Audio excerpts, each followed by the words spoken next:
back in the 1960s, the idea that was expressed pretty much throughout the whole transformative upheavals of that time was that we were moving from the Piscean age into the Aquarian age.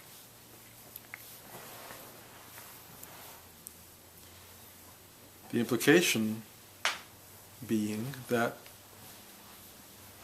we were going from a time of struggle into a time of peace and stability. And I know if you look at the world around us right now, you would probably laugh at that idea. But the more I look at it, the more I think that is what we're watching.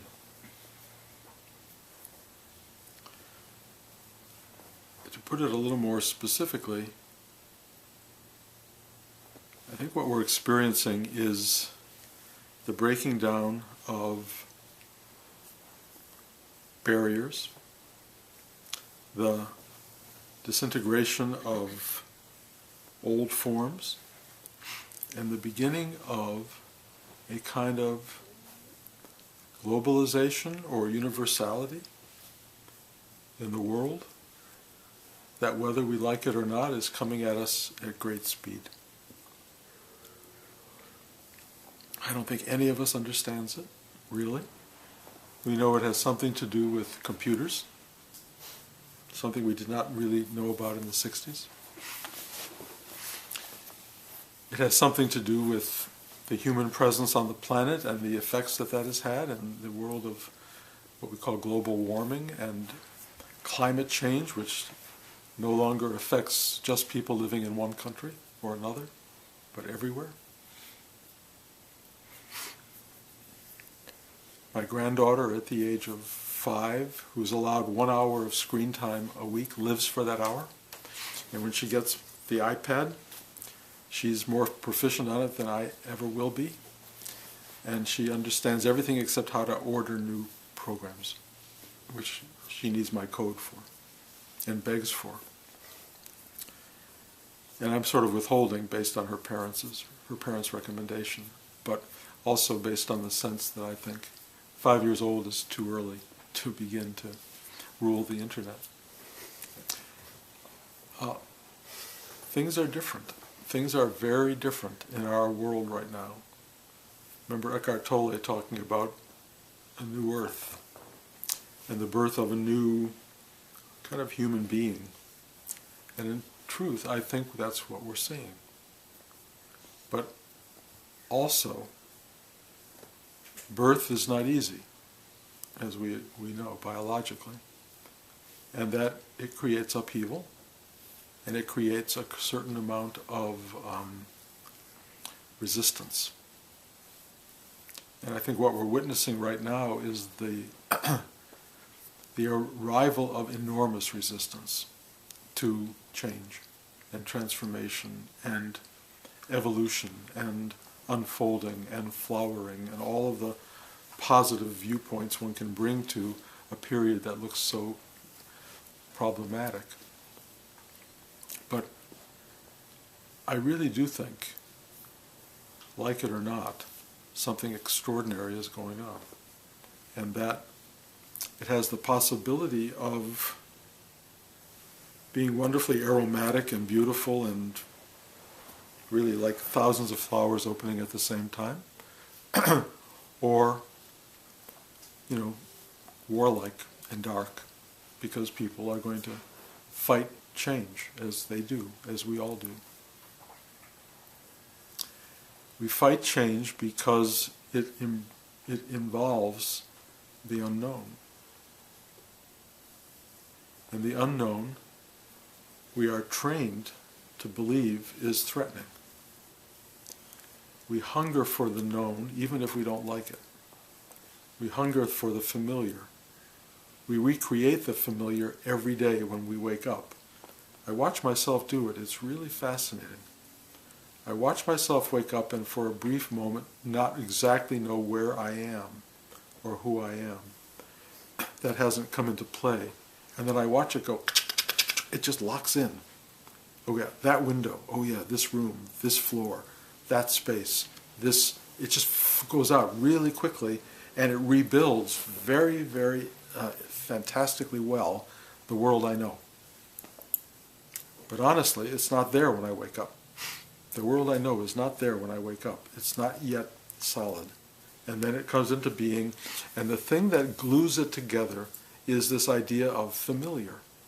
Ah, yes, this. Ah, yes, this. Is it really familiar? That's a really interesting point. It's energy. It's energy that is just manifesting.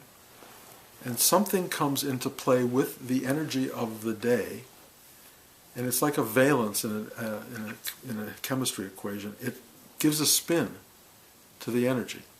And it goes, oh yeah, this. It locks it in. It says this is familiar.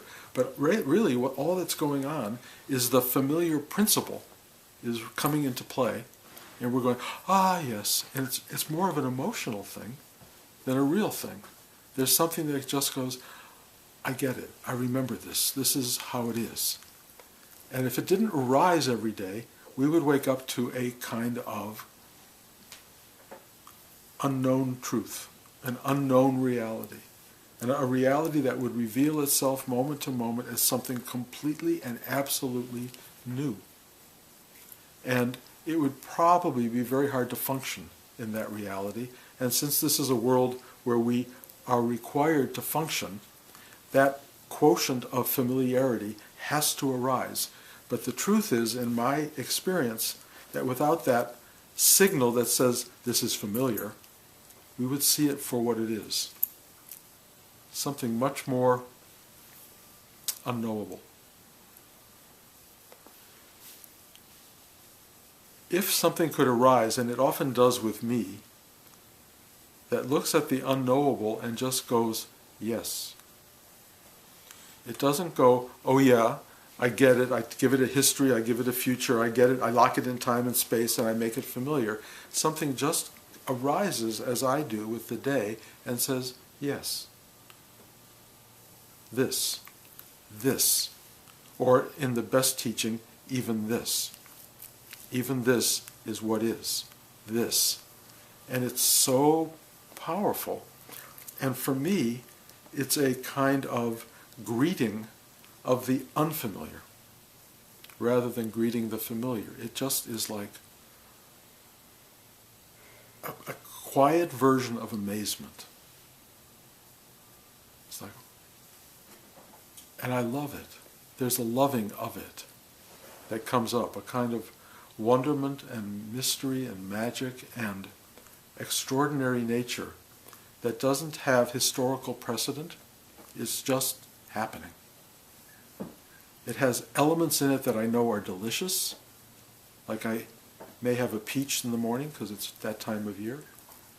This last week I had my grandson every day of the week, and I knew that was coming to fill the day, and my heart leaped up to greet it because having him come and my granddaughter with him on Friday, it was like the day was filling with a kind of extraordinary joy.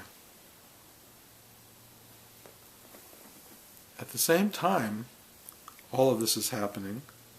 The familiar keeps knocking on the door, and it basically comes in the form of a newspaper or a television. And this little bit of information starts to creep in, or jump in, leap in often, and I go, oh yeah, this too. And of course, you all know that we're in a very strongly powerful political period that has really big aspect. And that big aspect that's happening, which is very dramatic, references what I started this talk about. The idea of a global consciousness or a universality. And it references how frightening that is to people. That's the daily news. There are people who are trying to build a bridge, if you will, to that, to quote from the political jargon of right now, and those who are trying to build a wall Again, quoting from the political jargon. And we are in the middle of that. The birth of the Aquarian age is that which happens when all the walls are torn down, and we're watching what happens when all the walls are torn down. It is a kind of chaos. And for people who are afraid of chaos, building walls, limiting the structure of one's space, protecting oneself is a natural thing to do. But when you begin to awaken spiritually, what you discover is that process is sort of reflecting what's going on right now all around us. And that process is tearing down walls, letting stuff go, and watching what is, watching how it flows. It's easy to become overwhelmed, deeply overwhelmed, by what starts to come in. But then the really powerful question is, who and what is being overwhelmed? As long as there is something to be overwhelmed, there will be conflict, struggle, difficulty, and egoism in the world. But as you start to let go of that egoistic, protectionist, build-a-wall quality, as you begin to go even this, or yes, to whatever emerges, everything changes. Everything. You begin to embrace the dynamic of change. You begin to open to the other, to others. You don't have to open to the worldwide influence or congruence, both wrong words, but the influx, let's say, of people looking for new homes, new shelters, new ways of being. You don't have to open to your doors specifically, although that would not be a bad idea if it was possible. But you need to open to anyone and everyone who is afraid, who is struggling, who is not yet there, who is not yet ready to let go of the boundaries and the barriers and the protections that keep us separate. And the more you can open to and accept the what-isness of your own life, the more you can embrace other people's fears, other people's need for separation, and begin to melt them down with the power of your embrace, affection, awareness, consciousness, presence. You begin to allow all of that stuff to be, and when it is allowed to be on some level, rather than fought even by the goodness of your mind, saying, oh, we have to beat those people, they're wrong, this is terrible. Rather than making the other a negative, you just go, okay. And you start to become a literal melting pot, not literal, but figurative melting pot, that allows what has been the defining element of our particular country, which is the merging and the blending of diversities into a singular, remarkable, experimental whole where it can work for everyone. That's what this is about. And if we do it now, not just in our country, which is one of the great tests of its power, it can be done through the entire world, which is what's about to happen. We are about to become interdependent. We are already interdependent, but we're recognizing our interdependence, and we are recognizing we have to find a way to live with that, and more importantly, to embrace it and maybe love it. It's happening. Whether we like it or not, it's happening. Whether it's going to happen gently, lovingly, sweetly, or with division and embattlement and warfare and all the dark forces, is kind of up to how we choose to embrace this change, embrace the transformation of this moment. And it has to be done one-on-one. You are responsible, for opening to what we're talking about. Or just being open, period. Being open and being present with the huge dynamic that is occurring around you. And the great thing about our practice is that it teaches how to let go of resistance. That's at the core of this practice. Everything in you that rises to resist the change, the what is, the fear of the other, all of these things have to be mechanically, if you will, let go of. You just take a breath, deep breath, and you ask inside for help to surrender, help to let go. And you let these tensions, these obstructions, fall away from you. And you embrace with great, great courage the absolute unknown of the next moment, or even more specifically, of this moment. Because the next moment, in some level, the next moment is 1 billion years away. This moment is completely now. This moment has it all.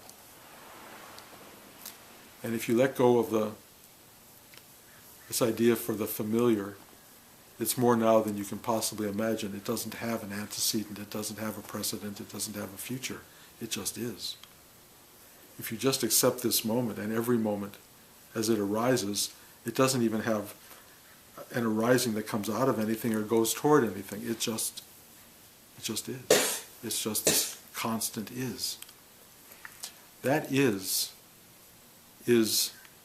what you are. It's who you are. You are the isness of the universe. Not the particularization of it, although you are that too. In this moment you are perceiving the universe through a set of eyes and ears and a nose and a mouth. You're in a body, you're perceiving it. But if you can really let go bit by bit through this practice that we do of all of the attachments to all of that, you will become freer and freer and freer. And you will become lighter and lighter and lighter in the sense of enlightenment. And you will become open, available to, maybe happy to be this reality. The Aquarian age, the age of globalization, the age of universality, which we are embarking upon, is happening with you as the agency of that change. You. You know, it's not them, it's you. And you are either a allowing being, embracing that, or you are part of the resistance to it. If you are part of the resistance to it, one, it's going to hurt. You will be in pain. You will suffer because it's happening and you're fighting it. If you can open, which is a mechanism, if you will, if you can say yes rather than no, if you can allow this to occur, you will be servicing the birth and the birth pangs of something extraordinary. I think it's going to happen no matter what. I think it's in play in a big way. I think newness, if you will, which is actually at the core of isness. Newness is not something you get to. Everything is new. This, trust me, this is new. You may think it's familiar, but again, get rid of that little valence and it's new. And you will find yourself in the wonder of the newness of a world that is coming into being, that has been coming into being for a very long time. I don't know what it is. I don't get it in terms of how it will manifest, but I can tell you what it is in the unmanifest. In the unmanifest, it is beautiful, real, honest, truthful, loving, and powerful. Yes, it has a dark side because everything does. Everything does. But I'm only going to say this. If you do not sit in judgment of light and dark, good and bad, if you simply open to the totality, then there's no one to call anything by a label. You just are light and dark together. You are one with it all. You are totality and the absolute. And I'll tell you, that is exactly who you are. As we speak, you are that. Do you know that? Well, that's what we're here for. We're here to get rid of what Rudy would call ignorance. We're here to get rid of the limitations of your mind, of your sense of self, of your egoism. Basically, what this whole class is about, what this whole process is about, is a gradual dismemberment of you and your ego mind. That's what this is about. Letting go of everything that thinks it's somehow in relationship to the world. And you begin to realize you are the world. And the world not as a planet in a solar system, in a universe. You are that which is an idea without the idea. You're just it, this, even this. No matter how it plays, no matter how lovingly or difficult, no matter how supported or unsupported, you are this. And if there's nobody in reactive mode, it just is. And that isness has these remarkable qualities, and not to know those qualities, not to be expressive of those qualities, is to miss out on the miracle of what and who you are. This new age, which is dawning, has been dawning since the beginning of time, since the beginning of the beginning. It wants to be, and it's happening through you. And it's being fought by you.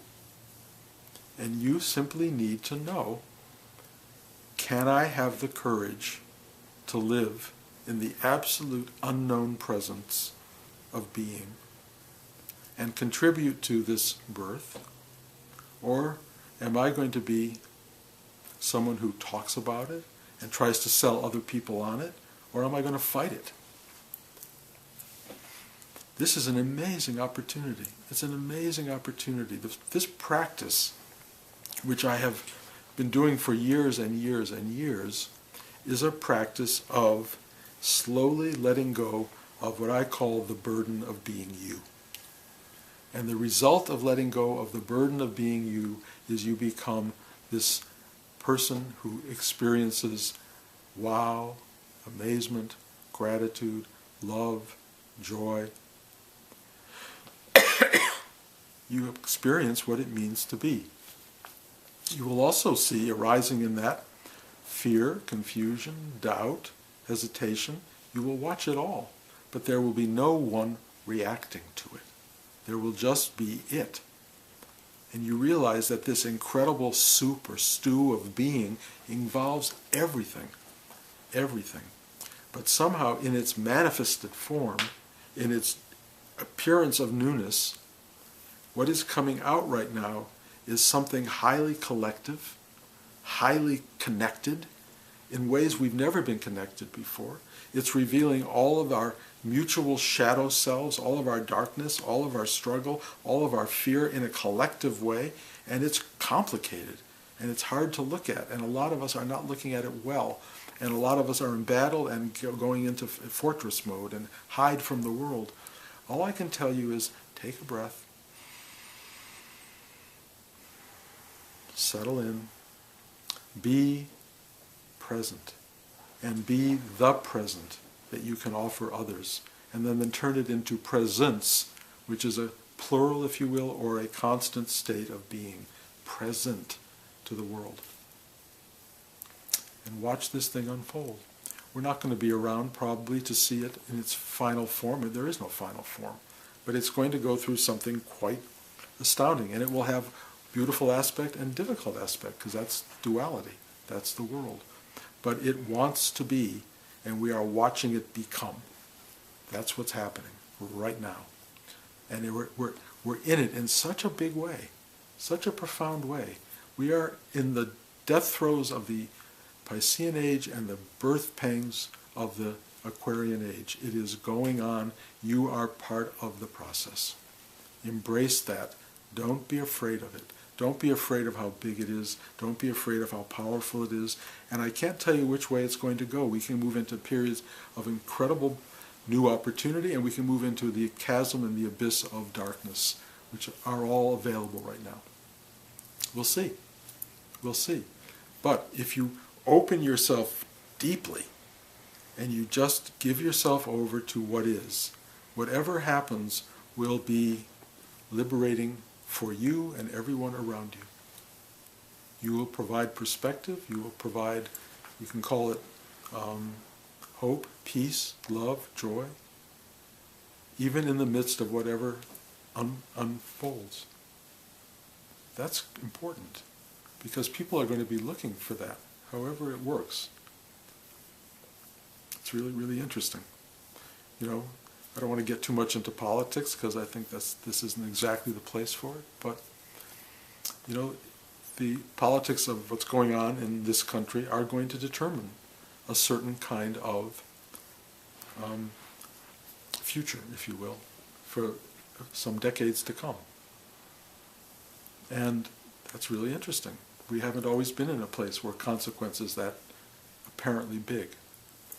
And I will tell you this, it will not be benefited by our fear, our drama, our anger, our hostilities. It will not.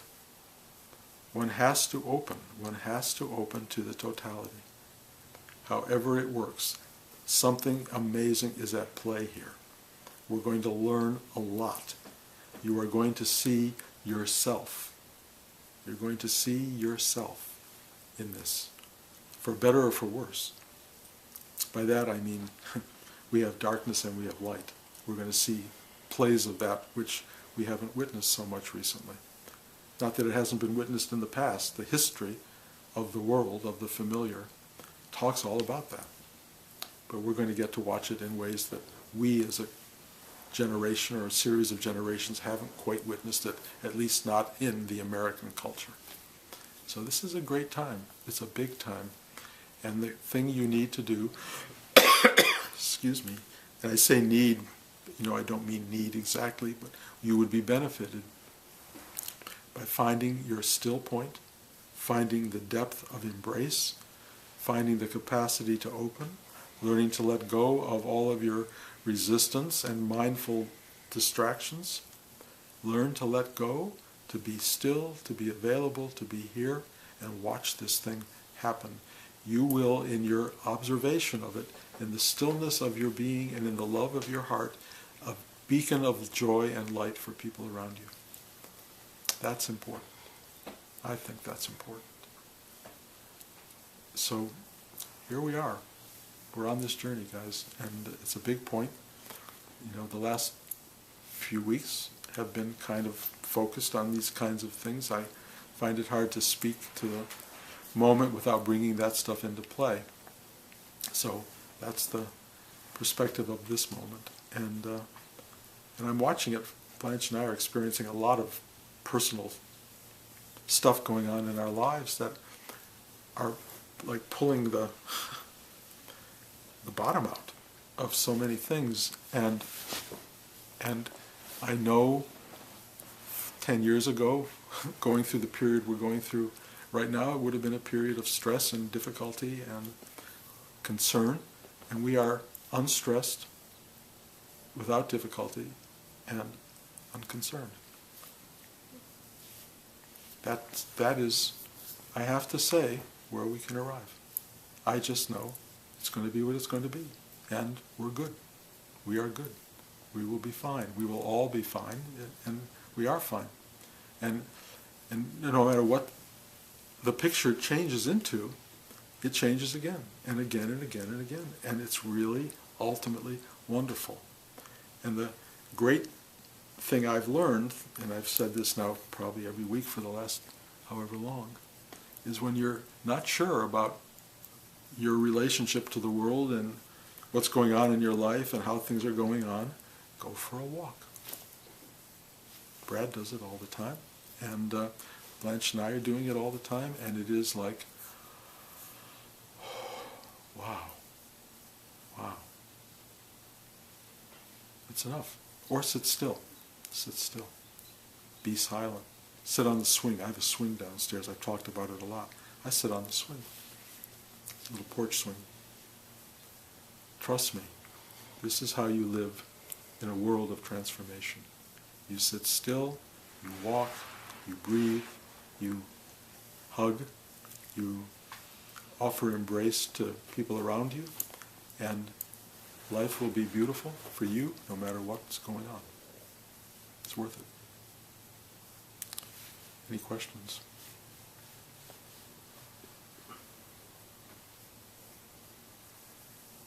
Pretty clear. Okay. Thank you very much. No class here next week. It'll be in LA. There will be a class here the week after.